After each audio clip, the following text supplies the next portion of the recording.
Hello student, welcome to today's class. आज हम यहाँ पे डिस्कस करने वाले हैं नेक्स्ट चैप्टर आपका स्टैक।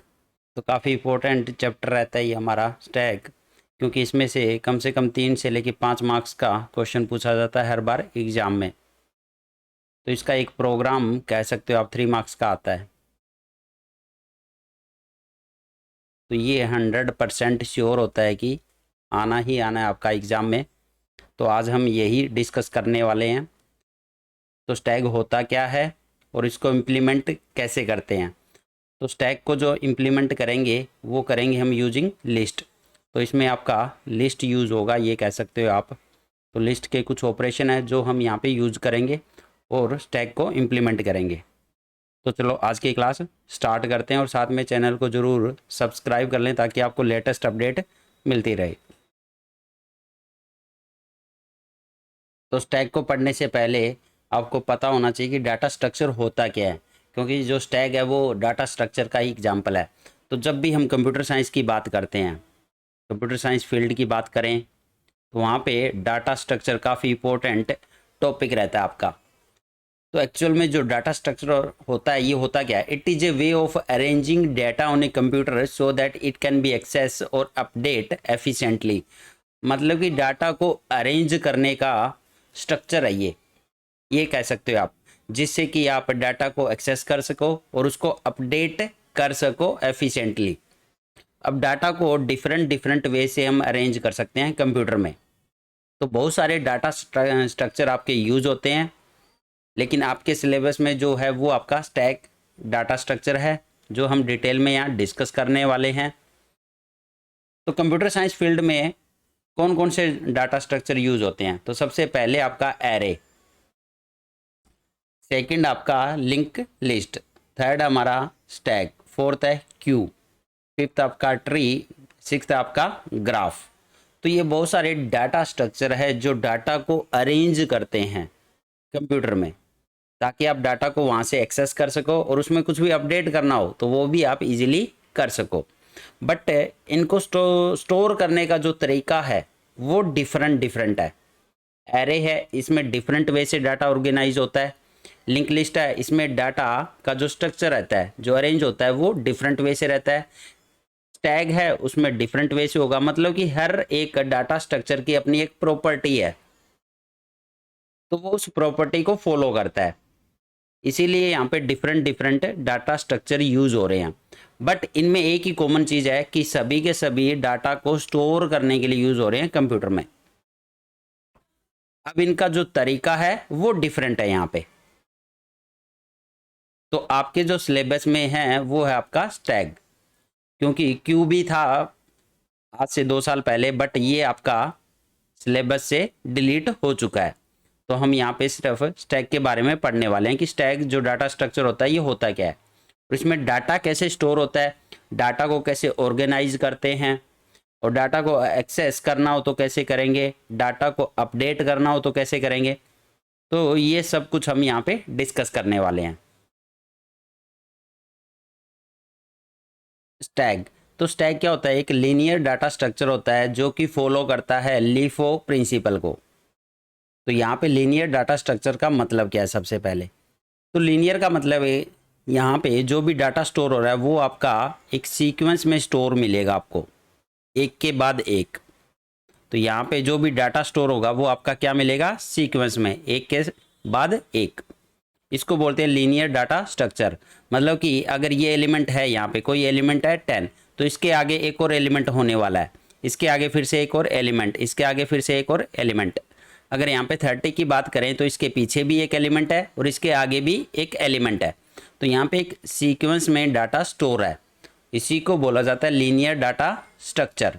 मतलब कि एक लाइन में पूरा पूरा डाटा आपका स्टोर है और एक के बाद एक, एक के बाद एक डाटा आपका स्टोर है, तो इसको बोलते हैं लीनियर डाटा स्ट्रक्चर। अब ये फॉलो करता है लीफो प्रिंसिपल को। तो इसका मतलब क्या है? तो इसका मतलब है कि लास्ट इन फर्स्ट आउट। मतलब कि जो सबसे लास्ट में इंसर्ट हुआ है आपका वो सबसे पहले आउट होगा, मतलब कि सबसे पहले डिलीट होगा। अब इसका मतलब क्या होता है? तो जैसा कि यहाँ पे एक एग्जाम्पल आपके सामने दिखाई दे रहा होगा, ये रियल लाइफ एग्जाम्पल है। जैसे आप शादियों में जाते हो तो वहाँ पे आपको प्लेट्स रखी हुई दिखाई देती है। तो जो प्लेट्स होती है वो एक दूसरे के ऊपर कुछ इस तरह से रखी होती है। अब यहाँ पे अब प्लेट सबसे पहले कौन सी रखी गई, तो सबसे पहले भैया सबसे नीचे वाली ही तो रखी गई होगी ना। उसके बाद ये वाली प्लेट रखी गई होगी उसके ऊपर, उसके बाद ये वाली प्लेट, फिर उसके बाद ये वाली। तो इस तरह से सबसे लास्ट में प्लेट कौन सी रखी गई, ये वाली। तो लास्ट इन मतलब सबसे लास्ट में कौन सी प्लेट आई है, सबसे ऊपर वाली, सबसे ऊपर वाली ये लास्ट में आई है।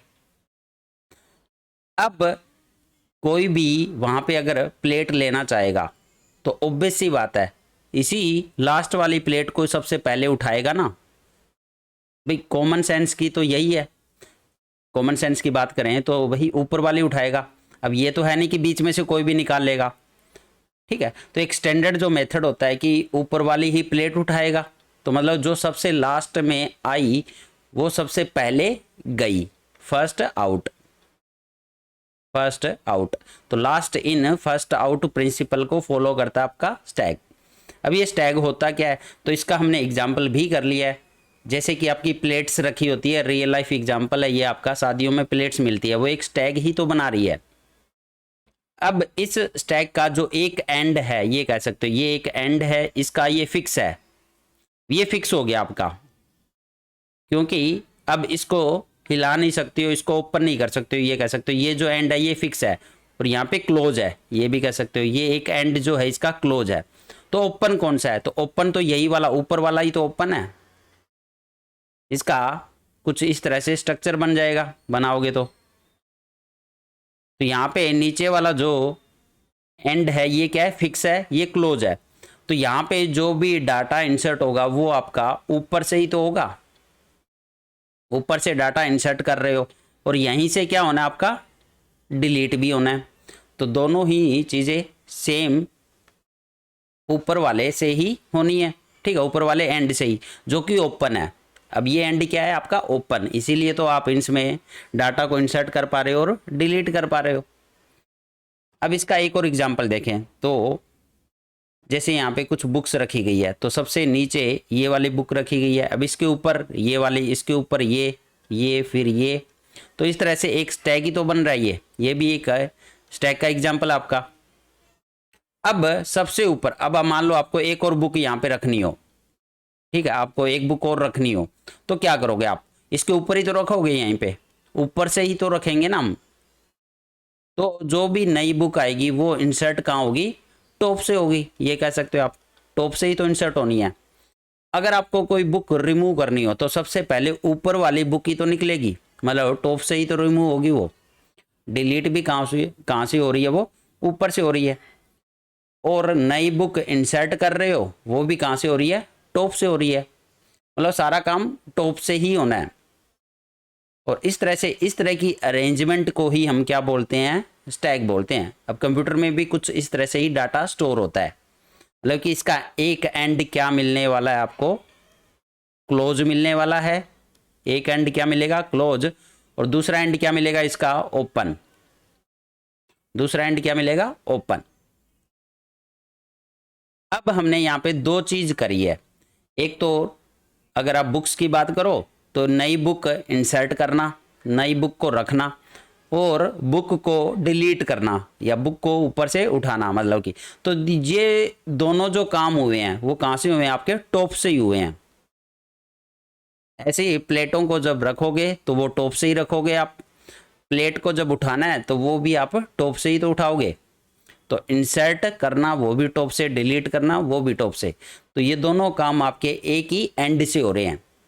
तो in stack insertion and deletion take place only at one end, this is called at top. तो इसको हम बोलते हैं टॉप। तो इसका एक टेक्निकल नाम दे दिया स्टैग में कि इसको आप क्या बोलोगे, टॉप बोलोगे, टॉप ऑफ द स्टैग। तो अब जो भी काम होना है, इंसर्ट करने का काम और डिलीट करने का काम डाटा के ऊपर, वो किसकी हेल्प से होगा, इस टॉप की हेल्प से होगा। टॉप एक टाइप से पॉइंटर है, ये कह सकते हो, जो पॉइंट कर रहा है टॉप ऑफ द एलिमेंट को। अब ये किसको पॉइंट कर रहा है? जो सबसे ऊपर वाली जो प्लेट है, इसमें सबसे ऊपर वाली जो बुक है उसको पॉइंट कर रहा है। ये हमें बता रहा है कि अब आपकी जो लोकेशन है वो कौन सी है। तो सबसे ऊपर वाली लोकेशन बता रहा है, टॉप वाली लोकेशन। तो इस तरह से हमारा स्टैग काम करता है हमारा कंप्यूटर साइंस में।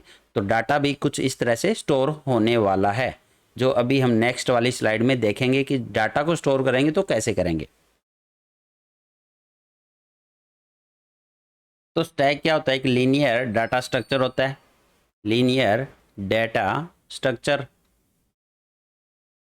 अब जो कि फॉलो करता है आपका लीफो प्रिंसिपल को, मतलब कि last in first out, last in और फर्स्ट आउट। जो सबसे लास्ट में आएगा वो सबसे पहले निकलेगा, लास्ट इन फर्स्ट आउट। तो अब यहाँ पे हमने बोला कि जो स्टैग होता है वो, इसका जो एक एंड होता है वो क्लोज होता है। तो वन एंड क्या होता है इसका? Close, and other and is open, ये कह सकते हो यहाँ पे। अब एक एंड इसका क्लोज है, मतलब ये फिक्स हो गया आपका। अब दूसरा एंड जो ओपन है, तो यहीं से आपका डाटा इंसर्ट होगा इसमें, और यहीं से आपका डाटा क्या होगा? डिलीट होगा। तो यहाँ पे डाटा को इंसर्ट करना होता है हमें, डाटा इंसर्ट हो रहा है और डाटा क्या हो रहा है आपका? Delete, data delete.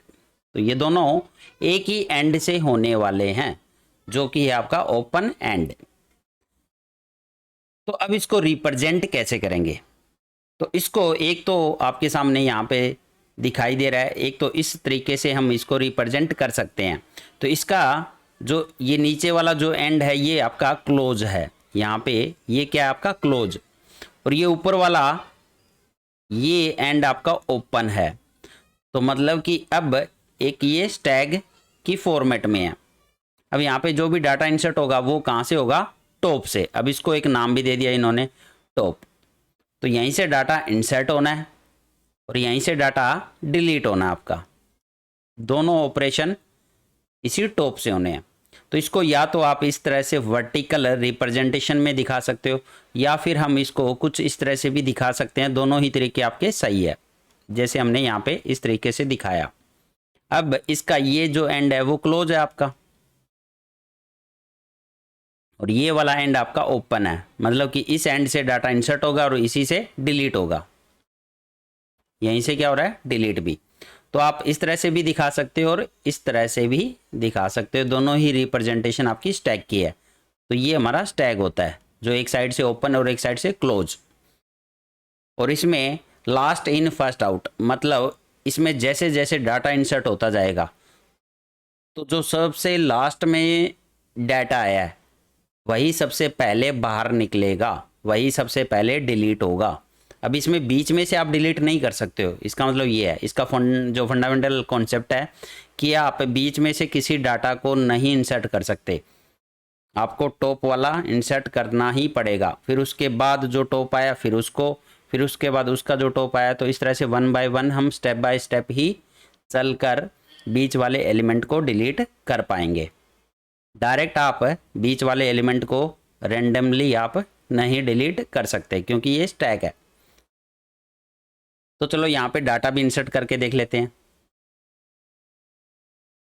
जैसे आपके सामने कुछ डाटा है, सबसे पहले ये कह रहा है कि 10 को इंसर्ट करना है। ठीक है, इंसर्ट 10। अब ये आपके सामने स्टैक दिखाई दे रहा है। तो यहाँ पे 10 इंसर्ट जो होगा वो टॉप से होगा, यही तो कह रहा है ये कहाँ से इंसर्ट होने वाला है? टॉप से। अब इसमें ये स्टैक जो आपका इनिशियली क्या है? आपका एम्प्टी है, इसमें एक भी डाटा नहीं है। अब ये एम्प्टी है।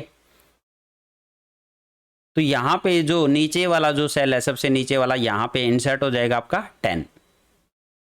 तो ये कहाँ से इंसर्ट हुआ है? टॉप से। अब ये कह रहा है कि इंसर्ट करो 20 को, तो ये भी इंसर्ट टॉप से ही होगा। अब ये वाला सेल ऑक्यूपाई कर लेगा ये। अब ये कह रहा है कि 30 को इंसर्ट करना है, तो ये भी कहाँ से इंसर्ट होगा? टॉप से होगा, और यहाँ पे ये वाला सेल ऑक्यूपाई कर लेगा। अब ये कह रहा है 40 को इंसर्ट करो, तो 40 भी आपका टॉप से ही तो इंसर्ट होगा। तो इस तरह से जो भी इंसर्शन हो रहा है, इसमें जो भी डाटा इंसर्ट हो रहा है वो टॉप से हो रहा है। अब ये कहे कि डिलीट करो डाटा को, डिलीट, तो यहाँ पे डिलीट जो होता है वो भी कहाँ से होगा, आपका टॉप से ही तो होगा। अब आप कहो कि 30 को डिलीट करो, तो 30 तो भैया बीच में है। डिलीट करने का मतलब ये कहेगा कि ये ऊपर वाला ही डिलीट करेगा एक बारी में। तो डिलीट का मतलब है ये 40 डिलीट कर देगा, यहाँ पे 40 को डिलीट, तो यहाँ पे डिलीट हो गया, डिलीट 40। तो आपके पास में डाटा क्या बचा है, 10, 20 और 30।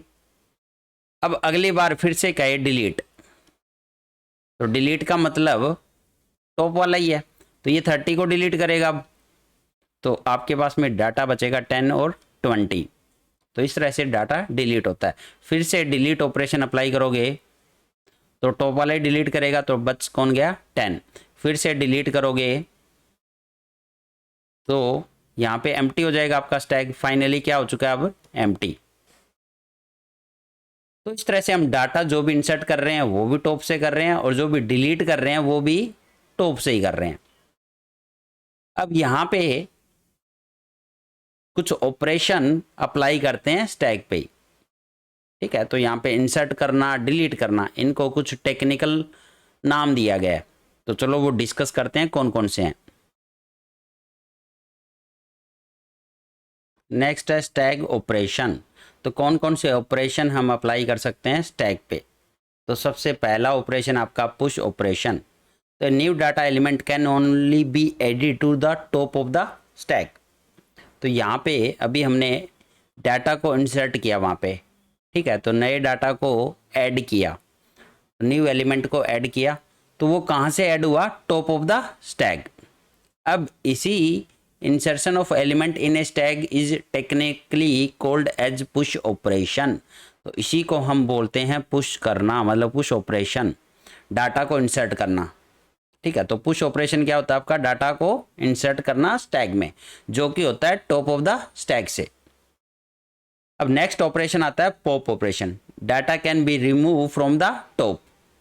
The removal of element from a stack is technically called as pop operation. तो डाटा को रिमूव करना क्या कहलाता है, यहाँ पे पॉप ऑपरेशन। तो यहाँ पे टेक्निकली कुछ नाम दे दिए गए इन ऑपरेशन को। तो पुश ऑपरेशन होता है डाटा को इंसर्ट करना, डाटा को ऐड करना स्टैक में, इसको पुश फंक्शन के नाम से जाना जाता है, या पुश ऑपरेशन। पॉप ऑपरेशन क्या होता है, डाटा को रिमूव करना स्टैक से। तो इस ऑपरेशन को नाम दे दिया पॉप ऑपरेशन। तो डिलीट करने का मतलब पॉप। अब यहाँ पे एक और ऑपरेशन आपका पीक ऑपरेशन। तो पीक ऑपरेशन क्या करता है, ये रिट्रीव करता है top most element with in the stack without deleting it. मतलब कि अगर आपको किसी टाइम पे ये पता करना हो आपके स्टैक में जो टॉप मोस्ट एलिमेंट है वो कौन सा है, उसकी वैल्यू कौन सी है, तो हम यहाँ पे कौन सा फंक्शन यूज करेंगे, कौन सा ऑपरेशन यूज करेंगे, पीक ऑपरेशन। तो पीक ऑपरेशन, पीक मतलब उसकी पीक मतलब टॉप मोस्ट जो एलिमेंट है वो कौन सा है। जैसे यहाँ पे अब आपका ये स्टैक है, जैसे 10 है, यहाँ पे 20 है, ये आपका 30 है। तो अब पीक फंक्शन क्या करेगा, यहाँ पे पीक फंक्शन इस स्टैक से हमें टॉप मोस्ट एलिमेंट की वैल्यू देगा जो कि है 30। तो ये एक वैल्यू रिटर्न करेगा 30 कि ये हमें बताएगा जो टॉप मोस्ट एलिमेंट है वो कौन सा है। अब आपके सामने जैसे एक और स्टैक है, इसमें 11 है, ये 22 है, ये आपका 33 है, ये आपका 44 है, ये आपका 55 है। तो यहाँ पे अब पीक फंक्शन क्या देगा हमें, टॉप मोस्ट एलिमेंट जो कि आपका 55। अब आपका एक और स्टैक मान लो यहाँ पे 5 है, अब टॉप मोस्ट एलिमेंट है देगा हमें पीक फंक्शन। तो यहाँ पे पीक फंक्शन एक वैल्यू रिटर्न करेगा जो कि है 5। तो इस तरह से जो पीक फंक्शन है वो रिट्रीव करता है टॉप मोस्ट एलिमेंट को। बस इसका इतना ही काम है, ठीक है। हमें हर बार बताएगा जो टॉप में है वो कौन सा एलिमेंट है, बस उसकी वैल्यू दिखा देगा हमें कि ये वाला एलिमेंट है, अभी ये टॉप में है। तो इस तरह से ये 3 ऑपरेशन अप्लाई होते हैं हमारे स्टैक पे। अब यहाँ पे 2 कॉन्सेप्ट और भी यूज होते हैं हमारे, जब भी हम ये ऑपरेशन अप्लाई कर रहे होते हैं तो स्टैग में ही होते हैं ये ऑपरेशन। तो एक ऑपरेशन होता है आपका यहाँ पे अंडरफ्लो, तो एक कॉन्सेप्ट होता है अंडरफ्लो का। तो अंडरफ्लो का मतलब क्या है, जैसे यहाँ पे आपका जो स्टैग है इसमें कुछ एलिमेंट है, अब यहाँ पे अब आपको डिलीट करना है। तो डिलीट करना है मतलब पॉप ऑपरेशन अप्लाई करोगे आप। तो यहाँ पे हम पॉप ऑपरेशन अप्लाई करेंगे, तो डिलीट करते टाइम हम यहाँ पे एलिमेंट नहीं मेंशन करते हैं, ये भी ध्यान रखना स्टैग में, ठीक है। तो यहाँ पे सिर्फ पॉप ऑपरेशन अप्लाई होता है, पॉप। तो यहाँ पे आप एलिमेंट नहीं बताते हो स्टैग को कि कौन सा एलिमेंट डिलीट करना है, क्योंकि स्टैग में टॉप से ही होना है जो होना है। तो पॉप ऑपरेशन जब फर्स्ट टाइम अप्लाई करोगे पॉप, तो ये टॉप मोस्ट एलिमेंट को डिलीट करेगा, ऑब्वियस सी बात है। तो फर्स्ट टाइम जब पॉप ऑपरेशन अप्लाई किया तो इसने 30 को डिलीट कर दिया, 30 को क्या कर देगा, डिलीट। अब आपके पास में स्टैग में दो ही एलिमेंट रहे हैं 10 और 20, फिर से आपने पॉप ऑपरेशन अप्लाई किया एक बार और, तो इस बार 20 को डिलीट करेगा टॉप ऑफ द एलिमेंट को। तो यहाँ पे 10 ही बचा आपके पास, आपने फिर से पॉप ऑपरेशन अप्लाई किया तो इस बार 10 को भी डिलीट कर दिया। अब ये जो स्टैग आया ये आपका एम्प्टी स्टैग आ गया इस टाइप से, क्योंकि 10 जो था वो भी डिलीट हो गया आपका। तो भैया इसके बाद तो आपका स्टैग क्या हो जाएगा, एम्प्टी। अब यहाँ पे आप पॉप ऑपरेशन ट्राई कर रहे हो, तो पॉप ऑपरेशन फिर से टॉप मोस्ट एलिमेंट को डिलीट करेगा, बट यहाँ पे तो एलिमेंट ही नहीं है, यहाँ पे तो कोई एलिमेंट ही नहीं है। तो इसका मतलब होता है आपका अंडरफ्लो, जब आपका स्टैग एम्प्टी हो। भाई स्टैग में कोई एलिमेंट ही नहीं है तो वो डिलीट किसको करेगा, किसको पॉप करेगा। तो मतलब आप बार बार पॉप करते जा रहे हो तो कोई ना कोई तो एक लिमिट आएगी ना जहाँ पे सारे एलिमेंट डिलीट हो चुके होंगे। तो इसी प्रोसेस को, इसी कॉन्सेप्ट को हम बोलते हैं अंडरफ्लो, मतलब कि उसमें कोई एलिमेंट नहीं है अब आपका, स्टैग इज एम्प्टी, अंडरफ्लो। अब एक और कॉन्सेप्ट होता है इसके अलावा आपका ओवरफ्लो। ओवरफ्लो जैसे आप बाल्टी में पानी डालते हो तो बाल्टी के भरने के बाद पानी बाहर निकलने लग जाता है, तो उसी को ओवरफ्लो कहते हैं देसी भाषा में अगर बात करें। तो बाल्टी में आपने पानी डाला तो एक टाइम के बाद वो बाल्टी का जो साइज़ है, बाल्टी का जो साइज़ है वो फुल हो जाएगा ना। तो साइज़ अगर फुल हो गया तो उस बाल्टी में जितना पानी आ सकता है उतना आ गया, तो उसके बाद क्या होगा, फुल होने के बाद जो पानी है वो बाहर ही तो गिरेगा आपका, भी बाल्टी में पानी भर चुका है। तो एक टाइम के बाद क्या होगा, इस बाल्टी से पानी बाहर गिरने लग जाएगा, तो इसको बोलते हैं ओवरफ्लो। तो कुछ ऐसा ही स्टैग में होता है, कुछ ऐसा ही स्टैग में यूज होता है इसी कॉन्सेप्ट का। वो कैसे, तो यहाँ पे जो स्टैग होता है वैसे तो इसका जो साइज है वो फिक्स नहीं होता है, वेरी कर सकता है आपका। लेकिन अगर आप इसका साइज फिक्स कर दो कि आपका जो स्टैग है या उसकी जो लेंथ है या उसका साइज है, अगर आपका 4 है यहाँ पे या 5 है, मान लो आपका साइज 5 है, तो मतलब कि इसमें 5 डाटा, 5 एलिमेंट ही स्टोर हो सकते हैं। साइज इक्वल टू 5, आपके स्टैग का साइज है 5, तो 5 ही डाटा आ सकता है इसमें। जैसे आपने फर्स्ट टाइम, तो यहाँ पे फिर से 1 बाय 1 चेक करते हैं। सबसे पहले आप पुश करना है आपको 10, तो यहाँ पे स्टैग अब आपका एम्प्टी है, तो यहाँ पे इजीली टॉप से इंसर्ट करेगा, ऑब्वियस ही बात है। तो पुश ऑपरेशन का मतलब है नया एलिमेंट ऐड करना, जो कि टॉप से करेगा। ये रहा हमारा टॉप। अब टॉप आपका यहाँ पे है नीचे वाले पे, क्योंकि एम्प्टी है तो भैया सबसे नीचे वाले सेल में मिलेगा। तो ये 10 को पुश कर देगा इसमें। अब सेकेंड टाइम कह रहा है कि पुश करो अब 20 को, एक और एलिमेंट इंसर्ट करना हो, तो 10 आपका ऑलरेडी यहाँ पे है। अब टॉप आपका यहाँ पे है, ठीक है, तो टॉप आपका इस वाले सेल पे है, तो ये 20 को यहाँ पुश कर देगा। अब कह रहा है पुश करो यहाँ पे 30 को, तो आपका 10 है, ये 20 है। अब आपका टॉप यहाँ पे है, तो यहाँ पे 30 को इंसर्ट कर देगा। अब कह रहा है पुश करो 40 को, तो आपका 10, 20, ये आपका 30, टॉप आपका यहाँ पे है, तो 40 को भी इंसर्ट कर देगा। अब कह रहा है पुश करो 50 को, तो यहाँ पे 10 है, ये 20, ये आपका 30, ये आपका 40, और यहाँ पे अब आपका टॉप था तो यहाँ पे इंसर्ट कर दिया इसने 50 को भी। अब आपका जो साइज है ये 5 था, तो मतलब यहाँ पे 5 एलिमेंट आपके स्टोर हो चुके हैं। तो ये तो आपका जो साइज था उसके अकॉर्डिंग तो फुल हो गया ना स्टैग। स्टैग क्या आपका full, Stag is full, Stag is full. तो यहाँ पे अब आपका टॉप है, तो अब ये फुल है। अब कह रहा है कि अब आपको इंसर्ट करना है एक और एलिमेंट है 60। तो भाई जब आपका 10 है, ये 20 पहले से यहाँ पे डाटा स्टोर है, जितना साइज था, जितनी इसकी कैपेसिटी थी, 5 एलिमेंट इसमें आने थे, 5 के 5 आ चुके हैं, ये टॉप है। तो अब क्या हो जाएगा, 60 को इंसर्ट नहीं कर पाएगा ना, ये कहाँ से करेगा जब साइज से बाहर आ गया। ये 5 एलिमेंट हो सकते थे। तो आप जो स्टैक जो है वो फुल है, उसके बावजूद आप उसमें डाटा इंसर्ट करना चाह रहे हो, तो इसी कॉन्सेप्ट को क्या बोलेंगे, ओवरफ्लो। तो इसको बोला जाता है ओवरफ्लो। तो यहाँ पे दो कॉन्सेप्ट यूज होते हैं, अंडरफ्लो और दूसरा ओवरफ्लो। तो अंडरफ्लो मतलब स्टैग इज एम्प्टी, ओवरफ्लो मतलब स्टैग इज फुल, सीधी सी बात है। तो ओवरफ्लो का मतलब स्टैग इज फुल, अब आप उसमें नया डाटा इंसर्ट नहीं कर सकते। अंडरफ्लो स्टैग इज एम्प्टी, तो अब आप डाटा को डिलीट नहीं कर सकते, एम्प्टी में से क्या डिलीट करोगे। तो इस तरह से ये पुश, पॉप, पीक और ओवरफ्लो और अंडरफ्लो, ये 5 कॉन्सेप्ट है जो आपके स्टैग में यूज होते हैं। अब इसको हम इंप्लीमेंट करेंगे प्रोग्रामिंग के थ्रू।